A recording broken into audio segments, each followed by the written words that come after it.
that a lot of people that don't believe, one of their main arguments is that, why would I believe, somebody that told an entire tribe of people to go out and just kill people, even kill their animals and babies? It's like, how can I get behind that God? And it's like with the book of Enoch.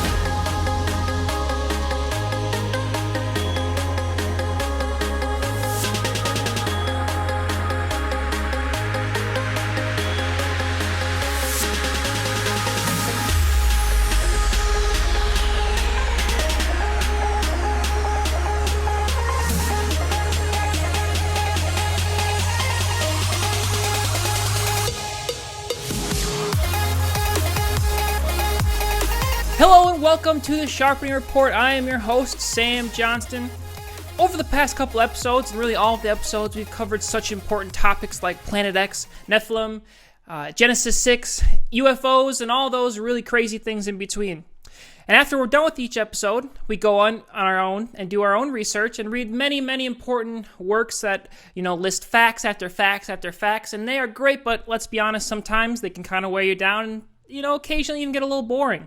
Well, that's where our next guest steps in, Mr. Gary Pritchett. He is an author, and he writes fantastic fiction, such as The Fallen Files, and dramatic works like Dreamweaver and many other short stories. And he joins us today to talk about how he reaches a lot of important information throughout novels and stories. Mr. Gary Pritchett, how are you doing today?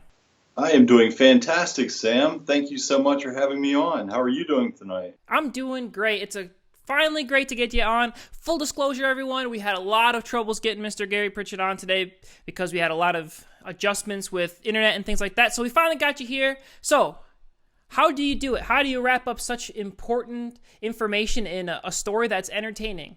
I just use pure imagination. I go through and I read the same things. I listen to some seriously fantastic podcasts, and my mind, I'm a little on the dyslexic side. So I think a little differently, and I just compile them into stories, and I think about all the things that a lot of people have never heard of, a lot of biblical stories, and that's basically the background running narrative for everything I write. There's always something. There's always a biblical angle to it, and I try to pull things into today and just have fun with them. Yeah, and you definitely have lots of fun. I read Fallen Files last week, and it talks about Genesis 6, and it talks about spiritual warfare in a way that is fun and entertaining, and that's the way it should be all the time because it's such an interesting topic. So let's dive into a little bit about spiritual warfare and your views behind it, and what are some aspects that Christians don't fully understand about spiritual warfare that you highlight in your books? That there really is, that there really are powers and principalities that are not flesh and blood. Those are really the ones that are out there lurking, and people assign a lot of things that go on to people just doing really bad things. And I really think that people, of course, they do bad things because they're being influenced by some really bad, sources. And I used to see, more on the negative side. I had an experience that really opened my eyes, and since that day, I just I see things more through a positive lens, and I don't dwell on the negative, and I just try to repeat some of my feelings and some of my influences across through a narrative that hopefully people don't get offended by. Yeah, well, I don't mean to probe it if you don't feel comfortable talking about, but what was that event that turned it around? Well, I've been married for 23 years. About 15 years ago, life just kind of got really crazy, and I got really depressed, and I was a mess. And I just sat down and said, look, I just can't do it.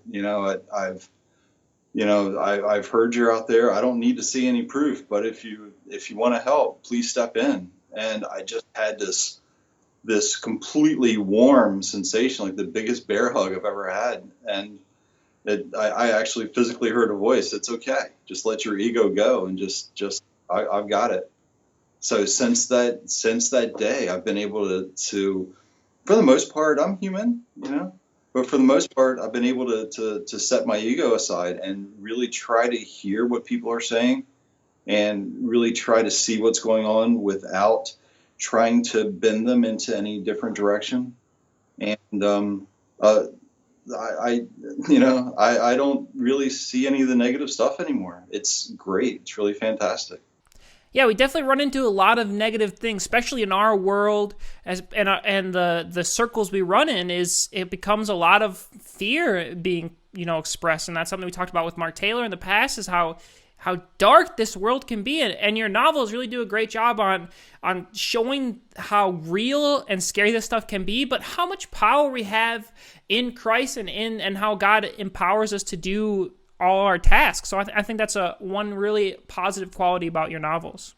Thank you. Yeah, and the thing is, I tried to write them from the standpoint of somebody having their eyes open, that they don't need to think about the fear. They don't need to think about anything like that.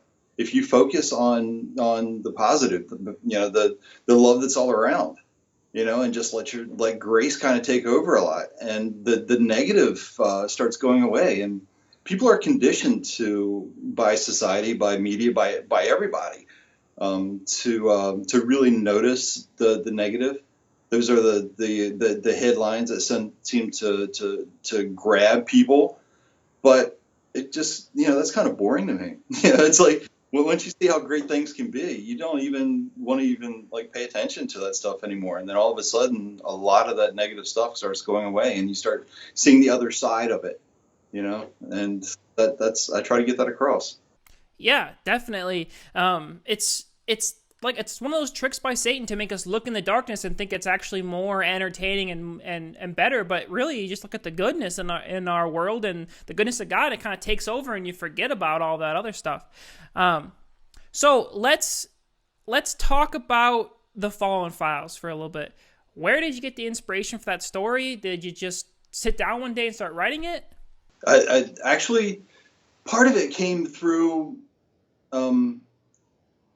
driving around listening to the Bible, on a set of CDs, and James Earl Jones kind of bellowing out, all through there, and I listen, and it's like a lot of the stories, it's like, how if you read something and then reread it 10 years later, you see so much more.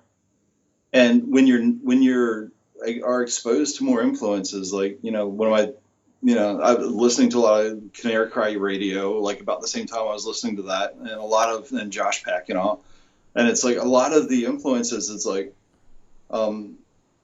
there are so many things that we're bombarded with that are great, and we don't know how to relate them to younger people and other people. And you just at a family function, if you start talking about Genesis 6, it's like, a lot of my family, are Catholics. I love them, and it's like they're really truly great people, and it's like you just start bringing out things that are really exactly as they're written biblically, and it's like, oh, what are you talking about? Are you okay?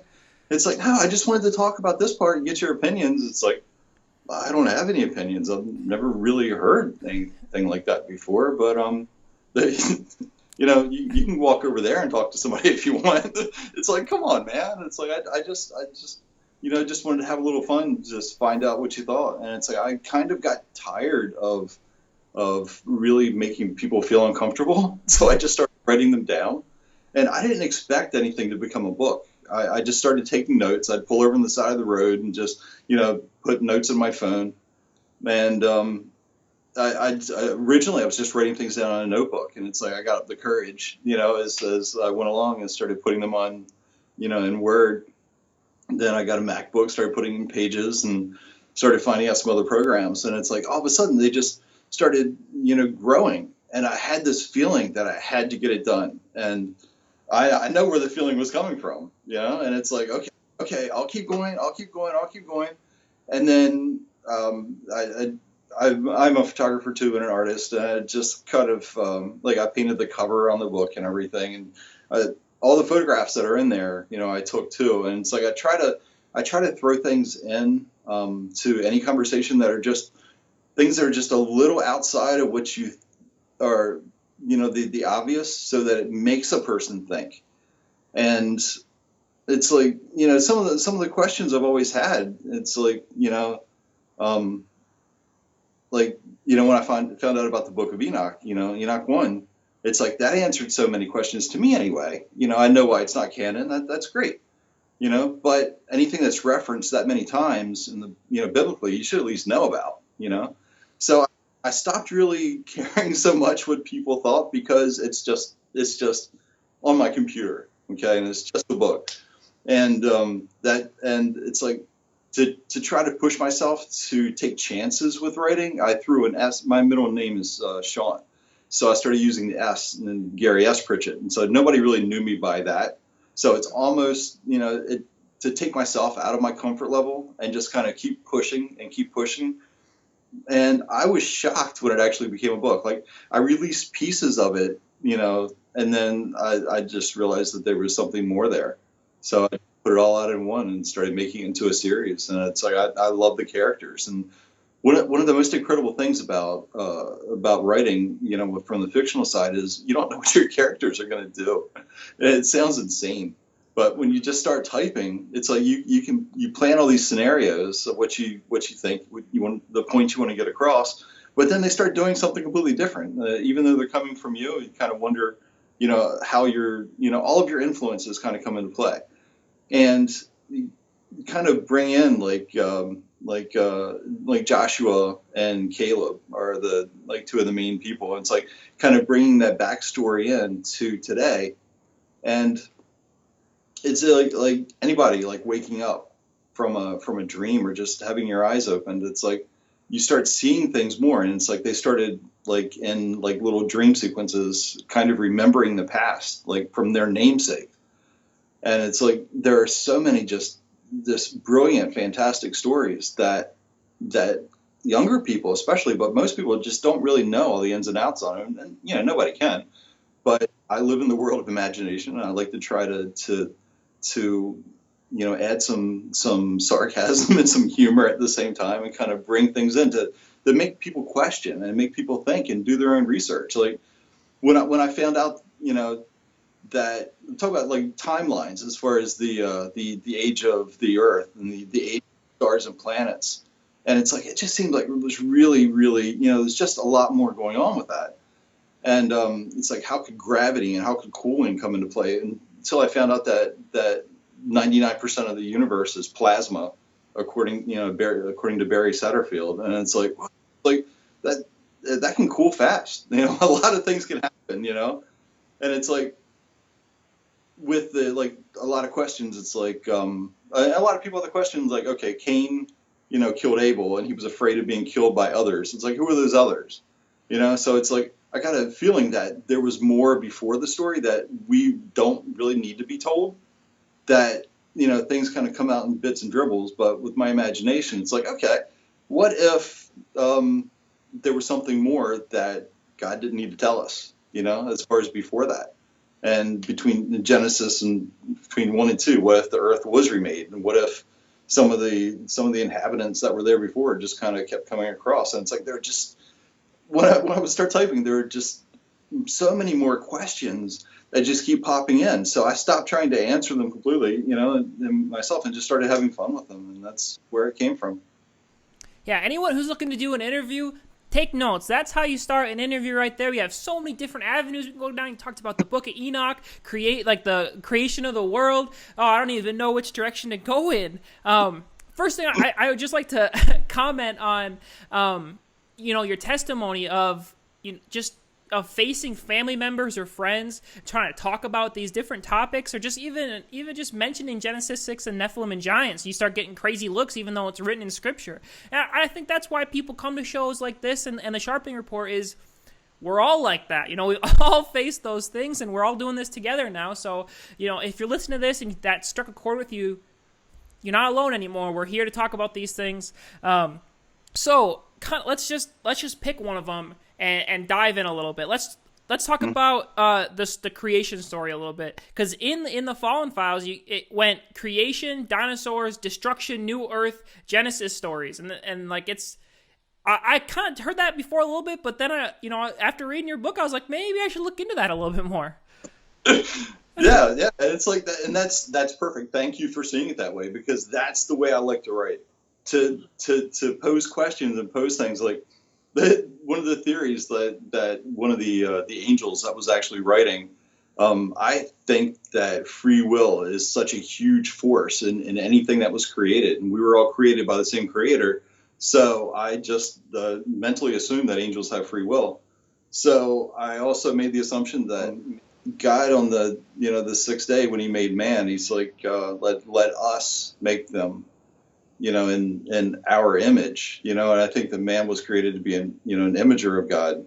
But the us part, like, obviously there were others around that he was actually helping or letting help, in my mind anyway, in my imagination.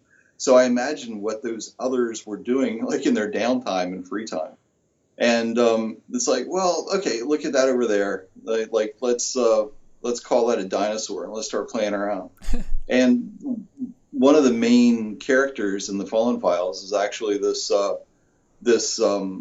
angel that actually he didn't know what he was really, and he just assumed the worst, like most people do, because the whole free will thing. I think that angels have that same free will. And part of that free will is to not know what you really are. And he was so into dinosaurs that he actually was responsible for digging tunnels that are actually like in South Africa, like some of the ancient mines that you find, like the tunnels that nobody knows how they got there. And in the book, he was actually using them to keep his dinosaurs in, as a little hiding safe space.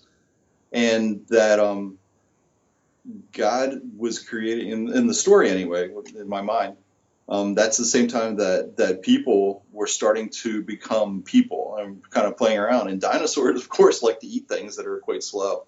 So from that perspective, that because so many of them, like kids and toys, it's like so many of them in, on that side, what if they were really into the dinosaurs? And the creator decided, it's like, what, I'm just going to get rid of the dinosaurs now because, things have to progress like I want them to progress. And what if that is part of the reason for,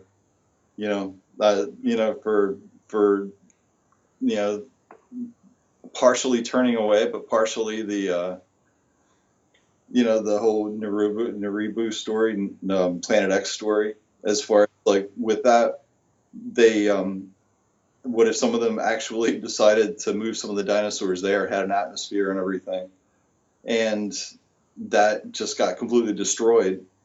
And I tried to show that, okay, so the angelic war part, a lot of it, was because of, Satan and everybody that was cast out.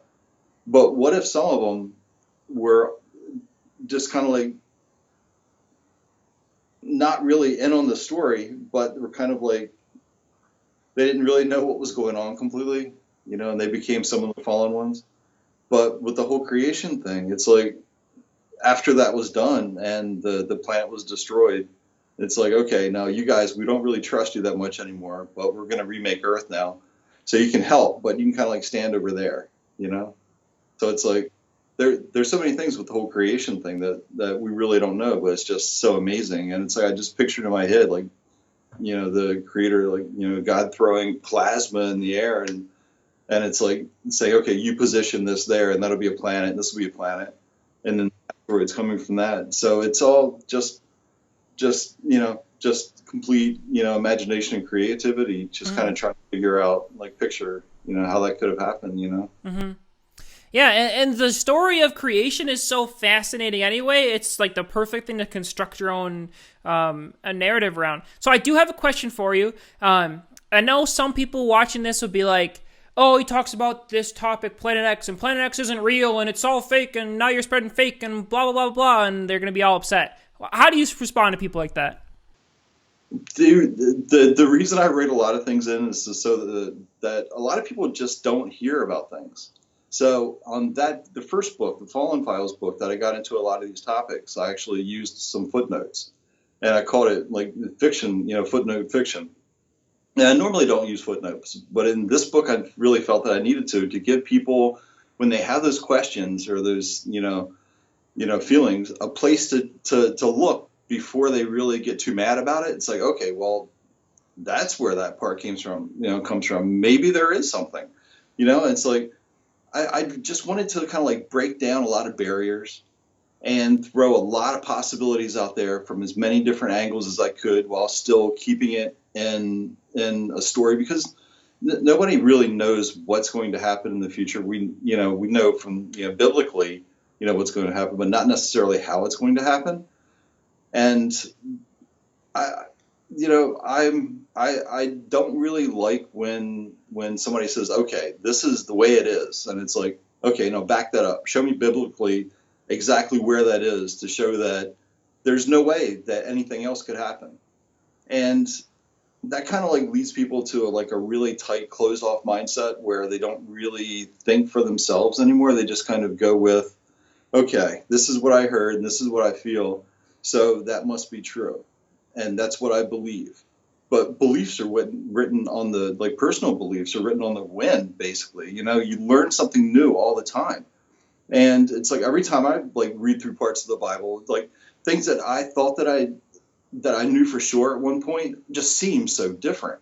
And we're inundated with so much information as we learn new things. And I would rather have my mind be able to be flexible enough to be able to process what possibilities of new information, than being so stuck in dogma, or stuck in a definite period, and saying, okay, this is what I think, I'm not going to pay attention to anything else. And it's almost like the stages of grief that people go through when something that they believe, when that perspective is changed in front of them. And there's just so much fighting about it. It's like, just know that there's a chance that there's more to the story.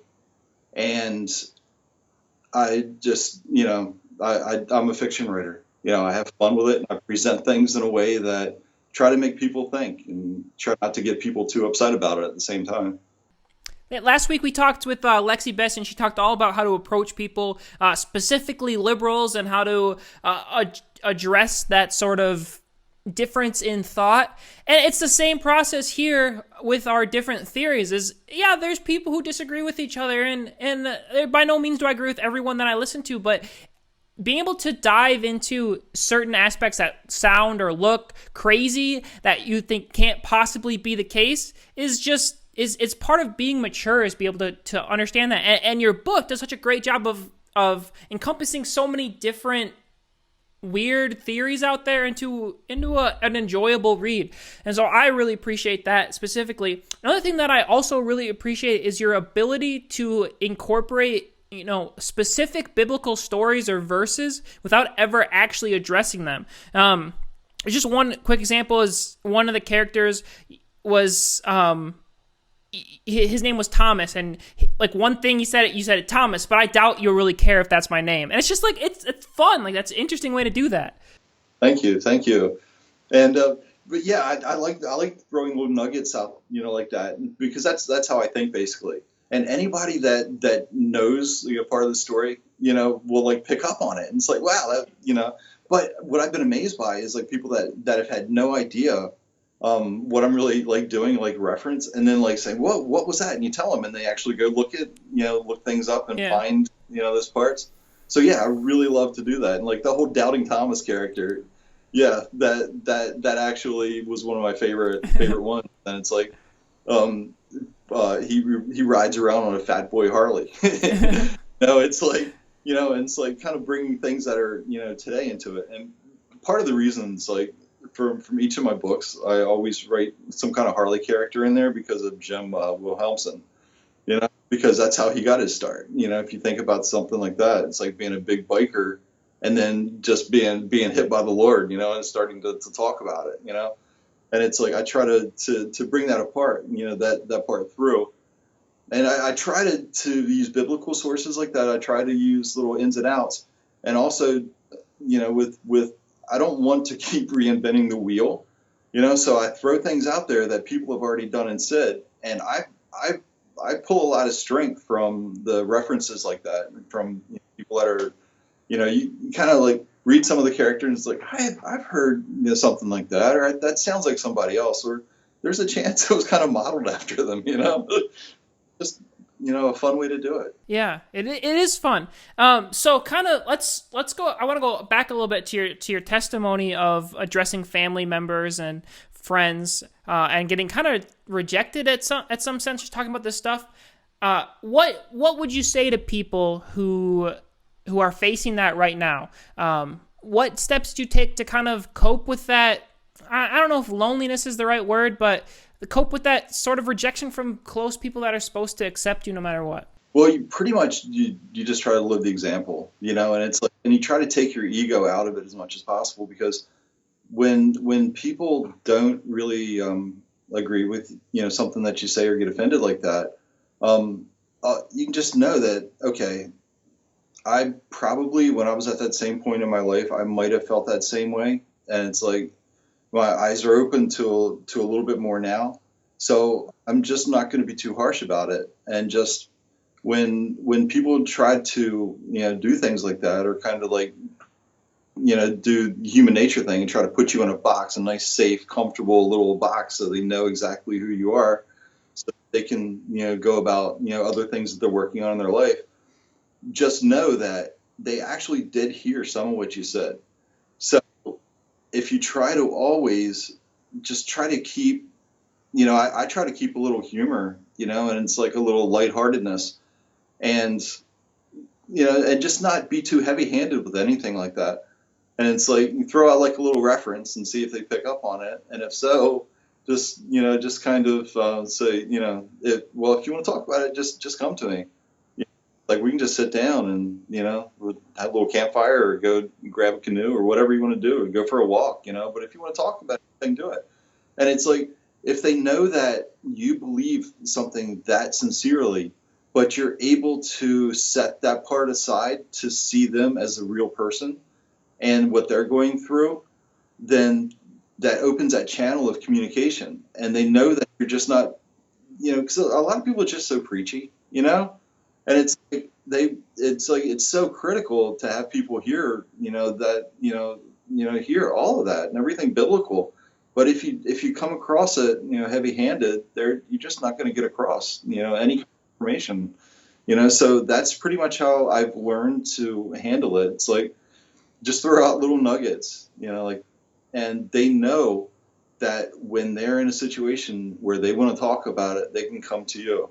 But you really can't go to them too much. If they're not ready for it, they'll push you away so hard, and then they'll start blaming you for their feelings because they pushed you away. So it's a catch-22. But as long as they know that you're not going to judge them, that you're going to live the example and still have fun with your life, that you're the person, or a person that they can come to and just talk about anything. That's how you open that, that's how you bridge that gap there, Yeah, people need to stop being so uptight about literally everything in the world. Like, there's important topics that we need to be very serious about, but I mean, Jesus was a funny guy. If you think God doesn't have a sense of humor, we talked about it with Derek Gilbert, we need to lighten up a little bit and show the world that we're capable of understanding these deep truths that are so important to our world, but then at the same time, we can put it in a light that is entertaining, like your novels do. And I think that's spectacular. And another idea that I want to pull out of your testimony is the way that you transition from being kind of people rejecting your new ideas or the way you phrase things, and then you were like, all right, well, they don't want to hear it, so I'm going to start creating something. I'm going to put my time and effort into creating this novel so people can read it at their own pace. And I really think that's crucial to our world is it's easy to run into rejection like that and then say, oh, well, I guess I'm just going to be done then. But no, you went the next step. You're like, all right, well, I'm just going to create something for the glory of God, and that's going to be my purpose now. It's just going to the next thing. I think that's an important truth that people need to understand. Yeah, thanks. And it's like that, I take that part. It's like, Jesus knew everything that he was walking into, and it's like and he still did it, and he did so much of the hard work. And he was a funny guy. He was tough, like walking into a temple and flipping all the tables. So it's like he's already done all that. So I don't need to be, that tough about things. He's already taken care of that part. So if I can find a way to work the conversation through like through fictional narrative and through stories that grab somebody's interest and actually bring in like societal things that we all see and go through, and weave them in to kind of show them how it's possible to still believe all those realities and still look at life with a questioning eye and be quizzical and come at it like children, and not be the harsh person standing over, the old man standing over in the corner yelling at the kids to get off his lawn. It's like more like, just come here and talk if you want, come and play. Yeah, and people who might be thinking, oh, this sounds like the flippant, lazy Christianity of just going along to get along. That's not it. If you think that, go watch the Mark Taylor interview again, because that just shows, how we're in this fight. It's just a different approach to this fight. It's people don't want to be scared away and pushed off. So kind of, I want to read this quote. Go ahead. I want to expand on that too. Most younger people are actually taught in school that there's nothing outside of those textbooks that's completely real. It's like, it's all scientifically based. You have to go through and prove it. And if something changes scientifically, that's fine. We'll talk about that later. But people really aren't taught that there's really anything else. And it's like, if when a younger person, usually, that doesn't really have any kind of background like that at all, you start talking to them, you can tell that they're like kind of keeping at a distance and saying, okay, I know you're crazy, but you're okay, Mm-hmm. So it's like a lot of the things that you kind of get across, you're doing it to people that really haven't read the material, mm-hmm. okay, and that are going through things in their own lives that are really harsh and that are really outside of what they think, biblical testimony is and the life of Jesus. They don't know how to put it all together. So it's not really being, kind of like a flippant, the hippie Christian, just kind of sitting on the side saying, oh, okay, whatever's going to happen is going to happen. You're actually being that solid force and that solid person that they will come to, because you just can't, you can't just grab somebody and pull them in. You've got to, in today's society, you've got to interest them in what you're thinking and what you're doing, and let them know that you're open-minded enough to take their situation and kind of like tell it back to them in a way that might be okay, So it's yeah, just like you were saying, but I just wanted to add that in there. It's more than just sitting back and, not really caring. It's caring to the deepest level, I think. Yeah, well said. Caring to the deepest level to be able to put down your pitchfork for a second. Some situations need pitchforks and swords, but some not so much. And so I completely agree with that. And to even build off that, it says, Matthew 24, do not be deceived. And if you don't want to be deceived, you have to be willing to enter into all sorts of topics and to see if there's any validity there. One great example is the flat earth. If you have not done your own research on seeing if the earth is flat, then how do you really know? Just because you've been told your whole life, or because it sounds crazy? Well, those are really, really bad reasons to believe something. Full disclosure, I don't believe that the earth is flat. I've done my own research on it, but it's about being prepared to answer someone's questions about Planet X or about Nephilim or about giants and that sort of thing. And so, yeah, that's a great point. Well, one of your quotes that I want to read, it's a little bit longer, but I think it speaks a lot to our society and kind of what we just talked about, actually. It says, one of the saddest lessons in history is this. If we've been bamboozled long enough, we tend to reject any evidence of the bamboozlement. We are no longer interested in finding the truth. The bamboozled have captured us. It's simply too painful to acknowledge, even to ourselves, that we have been fooled. So the old bamboos tend to persist as the new bamboos rise. Expand on that. Well, okay. Carl Sagan, when I was 7 years old, I saw the book. I think I was 7. I must have been a little bit older than that. But I saw the book Cosmos. And, I was just amazed, by, what is all around, right? So I was reading when I was doing research by this. I was trying to find a way to get across the point that just because you believe something's a certain way, that if you've been told something long enough, then that story, that truth, or that possible lie, whatever it is, that becomes reality. And I just kept searching and searching for if that's or how to get that point across. And then I saw the Carl Sagan reference in a Parade magazine, I think it was from, and it's like that's perfect. That's exactly what I was thinking about. And it's like, well, and everybody knows Carl Sagan. I'll throw this in here just to show that people can pull information and add information. It doesn't really matter like what walk of life they're in or what they really do. They can tell you something that you can use in your own life. And with that perception, it's like just try to get it across that just because you've been told something forever, please keep doing your research and keep thinking, about all the ins and outs of it, that there's a chance that you've been told that a certain way for a reason that might not be in your best interest, right? So just because you've heard something forever that's a certain way, that only means that a lot of other people believe that, and it might not be necessarily in your best interest to just go along with it. Just do your homework, and it's like that's when I saw that reference, it's like, wow, that's exactly perfect, and that's exactly what I'm thinking about. So that's why I put it in, because there's so many things that are scary about the topic, as far as like anything that is related to history, that the victors write history, So it's like just because you read it in a certain way doesn't necessarily mean that's what happened. So just if you get an idea that something sounds a little off, just do your own homework and don't be afraid. Don't let fear step in the way of it. And that's where that came from.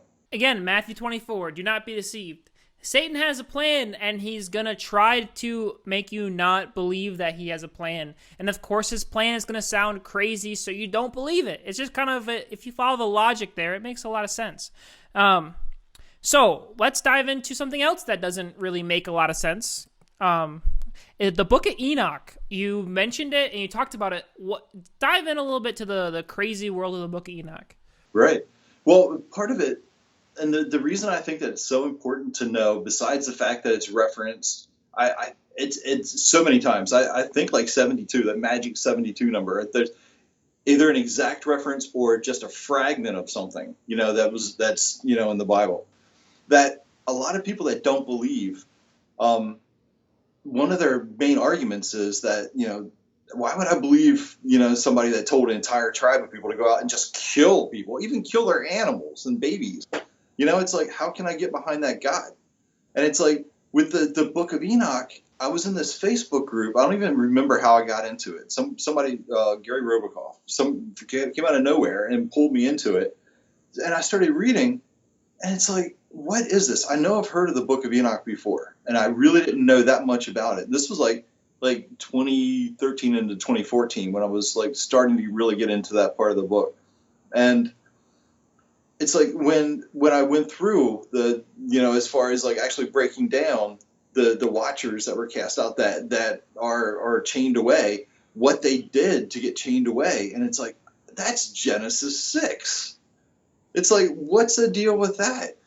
And it's like, it really kind of like put it in perspective that the reason that all these people had to die is because they were genetically corrupted. They were basically person GMOs.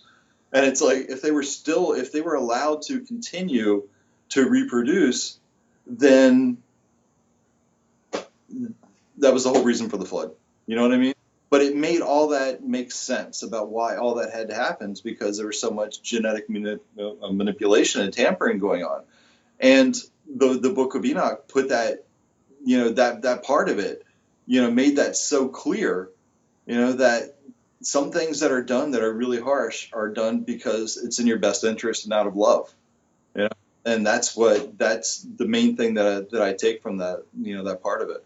And I think that's a crucial point that a lot of people who may be feeling alone or feeling this rejection so much is you may not really fully understand what's going on, going into the book of Enoch. And if you haven't read the book of Enoch and then you look at just Genesis 6 with the flood, and God destroys all the people, you're kind of left with, why would God kill all those people? But then you accompany it with more truth and understanding. You realize that those people were all genetically, messed up, and it had to get it. So you didn't understand the full picture of why God did something, and that's the same thing in your life today. Is you don't maybe not understand why God's doing something in your life, but you gotta trust. I remember, just a quick story. I remember when I was going to school. When I was going to getting ready to go to college right out of high school, and I was like, all right, I'm going to do this. I feel like God wants me to go to school. And I was like, all right, 2 weeks before school, I was $7,000 short. And I was like, oh, I'll just take out a loan. It won't be any big deal. And I went down to my dad, and I was like, hey, can you co-sign this loan for me? And he's like, no. I was like, what? I need to go to school, though. This is how everyone does it.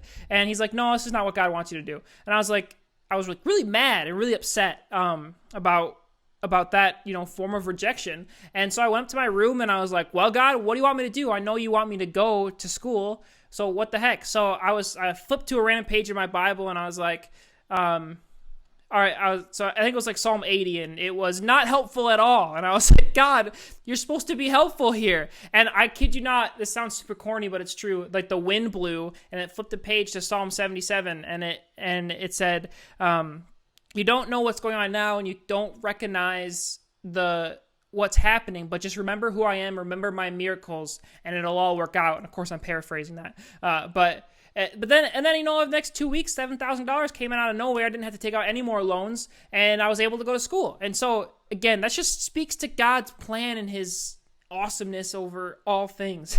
So yeah, the book of Enoch just adds more light to help you further understand what's going on.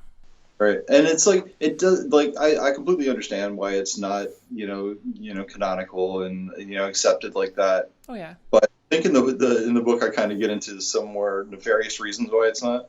But the thing is, it's like it was just quoted so many times, and it's like it just, to me anyway. Anytime you can take a bit of ancient knowledge and if it kind of fills in a part of the puzzle and a piece that's always bugged you your entire life, and it gives you an answer and it pulls you closer and makes you believe, even more, then you should at least read it. It's like expand your knowledge base. And it's like, why the whole thing with fear kind of comes back into it too. And the human desire to be accepted in society, right? With writing, you're basically, a lot of times you are alone, just sitting there. You've got a dog running by every now and then, wants to go out, or a cat and knocking something over. But for the most part, you're really alone sitting there, kind of like typing away. And it's like taking those times and like just eliminating the fear. And I guess that's a good way to start on a path like that too. If you can set aside like 5 minutes and just sit down and say, okay, I'm not going to think anything negative for 5 minutes. I'm going to be completely positive. I'm going to think about really good things. I'm going to, thank God, for everything I can think of, and just sit here and just relax, and just, think about that. And it's like, the feeling that gives is so great that 5 minutes becomes 10 minutes, becomes 8 hours, and then you wake up, realize that it's 3:00 in the morning and you're still typing. But that bit of solitude, that each person has at some point or another, you're not really thinking about being accepted into any kind of society during that part and what other people are thinking about you. You're just trying to get a story across. You're trying to get an idea across. You're trying to tie in as many things as you can. So, it's like it's for me, writing is really kind of like a hideout away from worrying about what people are thinking about me, and just getting fear out of the way. And then, I'm going to go off on a little tangent. When I actually, I self-published it. Okay, as a lot of people do now. And when I actually hit send to publish that, I thought, like, what did I just do?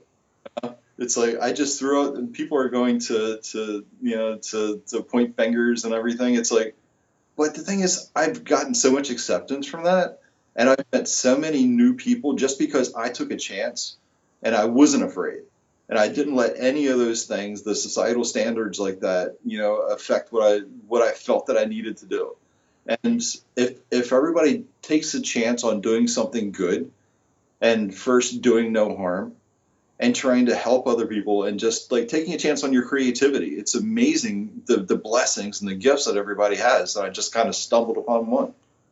Yeah, we're all stones here. We're all got certain gifts and things, and you just can't be afraid to be a stone.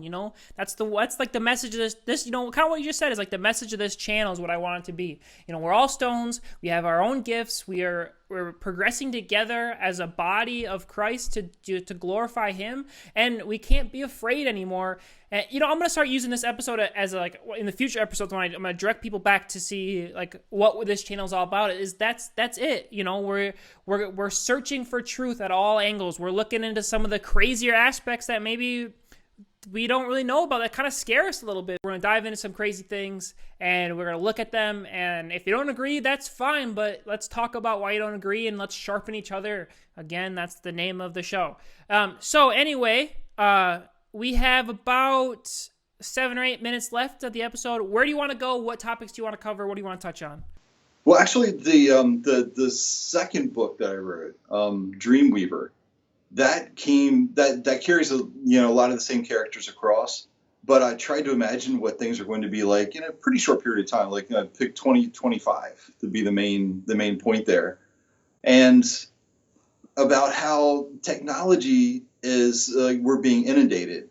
It's like reading this thing the other day, like Sony's getting a patent on a contact lens. It's actually like records everything that you see, that you can access and download and everything, and about how we are being through things that we love, as far as like the computers and cell phones and everything else, but we're being led in a direction that might not be the best long term, and sounds like strangely familiar as far as like the microchip thing, as far as people just openly getting it like right in their right hand at their workplace. You know what I mean? So it's like that was the most recent thing that I was really thinking about, and how that really is something that like kind of going along with society and what was accepted by other people. Christians are, it kind of seems like we're going to be put in a tighter and tighter box of control to try to not try to make it be, so if we rebel against something, it seems like it's easier for a lot of people to just be able to brush it off if they say, well, you're kind of going against the grain of progress, like this is what we're going to do. This is what is best for people. And if you fight it, or if you avoid it, then you're really opening yourself up to be called a fool, And it's like, just like you were talking about, don't be afraid to do what's right, and don't be afraid to not go with the flow of what everybody else is doing. It's like we were all taught, since young children, as far as peer pressure, to not jump off the bridge if your buddy Jimmy jumps off the bridge too, So it's like we're going to that loop of what is allowable in society is that it's really a noose that's going to keep getting tighter and tighter. So one of the main things is to just always, try to do like with my books and stories, I try to get across an idea that I think is as right as I can get it, but to take chances and not be in fear. And it's like, as Christians, I think that's something that in the future we're going to need to concentrate on. And I tried to get into that, like with the Dreamweaver book, as far as somebody that just wanted to do good. He actually had this obsession about dreams. If like people in different geographic areas had similar dreams, and if they meant anything, in comparison to anything else. And he was trying to compile those. And he found that the time period he was living in, it's like he had so many technological, influences around that he can manipulate, and he was able to make his own artificial intelligence, which decided that it wanted to control things, So it's like that was the one part that I went off with the second book. And do you know any, or do you remember much about like the Fisher Kings, the story about those, or about Lilith, as like some of the extra biblical things? There are other characters that were, kind of historical characters that aren't really referenced completely in the Bible, but like, that they existed, right? Well, Lilith, you really don't know if she really existed or not. There are some people that think she was a very bad influence really, really early on. With the, I tried to imagine those forces like in today's society, or like, in 2025 on there. So I kind of worked those in with the same characters going through to make like a wild mishmash, and that starts off in Hell's Kitchen, New York. So it's like the direction that technology is going in. I'm definitely not going to get a microchip. That's all I'm saying. Yeah. It's like, what you will, but that's basically a lot of the thing with the second book, the Dreamweaver. Mm-hmm. It's like something seems like it might have a biblical background, mm-hmm. and it seems like they want you to do something different. Don't. Yeah, you see that in Wisconsin. This company is offering to put microchips in your arms to make things easier, or however they're placing it. No, I'm not going to do that. I don't know. I think it's like the same thing of getting the flu vaccine, is diving into, if the company's going to provide it for free, I might as well do it. Nah, I wouldn't do it if I were you. Anyway, well, Mr. Pritchett, that is the Sharpening Report episode. Thank you so much for coming on the show. I really appreciate it. Oh, you're very welcome. Thank you so much. I really appreciate being here. And guys, just to wrap it all up, that's the point of the Sharpening Report, is again to come together, to study new things. Listen, if you're feeling alone, you gotta take some steps to address it. Start being creative. Use the gifts that you have. Everyone has gifts. Number 2 is lighten up a little bit. Talk to your family members, joke around, and maybe just bring up these topics in passing in a different light. Number 3, read his books. Mr. Pritchett's books are fantastic. They shine a new light on things, and they present it in a different way. If you're getting tired of reading fact after fact after fact, this might be a good break to kind of still be incorporating in God's Word, but yet, being a little lighter. So, with that being said, again, guys, thank you so much for tuning into the Sharpening Report. Hope you have a great night, and I'll see you next week.